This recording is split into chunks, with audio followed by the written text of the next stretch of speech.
Alright guys, back by popular demand. What do all these gauges and all these switches do in a semi-truck, particularly long nose Peterbilt, we got here today? Let's get into it.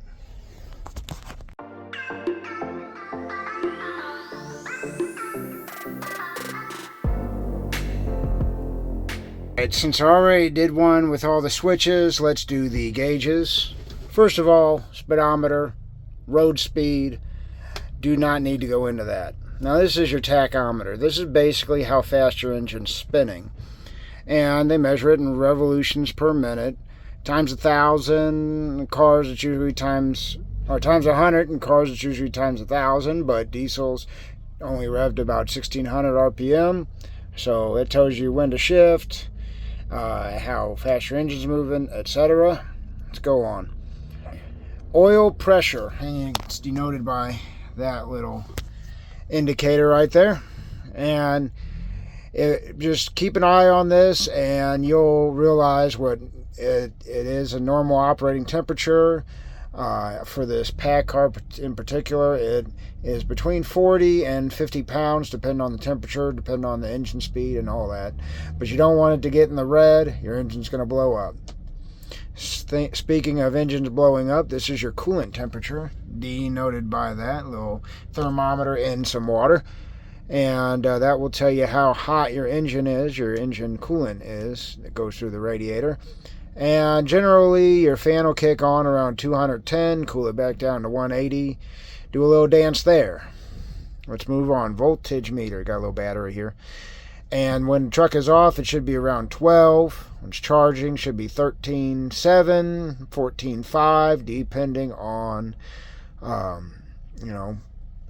what your truck is, what the load needs to be. Fuel gauge just tells you how much diesel you have. These are both air gauges. Some trucks, the older trucks, will just have one gauge, and they'll have two needles to denote the primary and secondary air tanks, but all trucks have two air tanks, and so this will tell you how much is in each. Moving on to the fun ones. These are usually, most of these are usually not on most trucks, but when you get the platinum package, you get all these, or special order trucks. So first of all, we go with the amp meter. I told you the voltage meter, that'll stay right around 14, but this will go up and down depending on how much load is demanded. Some girls demand a pretty big load. So we got oil temperature, basically just like the coolant temperature, except for it tells you the temperature of your oil. A little bit more vital than the coolant temperature, but the coolant temperature is probably going to diagnose more issues if you have a coolant leak or something like that, or the fan's not running. Next we have this little thing here, snail looking thing, that is the turbo gauge. Tell you basically how much power the engine's putting out, how much the turbo is spinning, how much pressure it's putting out, whatever you want to say.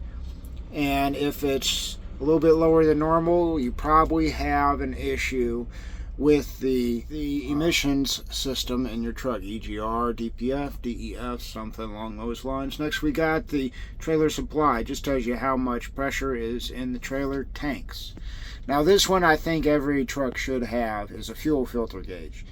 It uses pressure to tell you how clogged your fuel filter is. Moving on down here, we got an analog clock, kind of handy when I was on paper logs.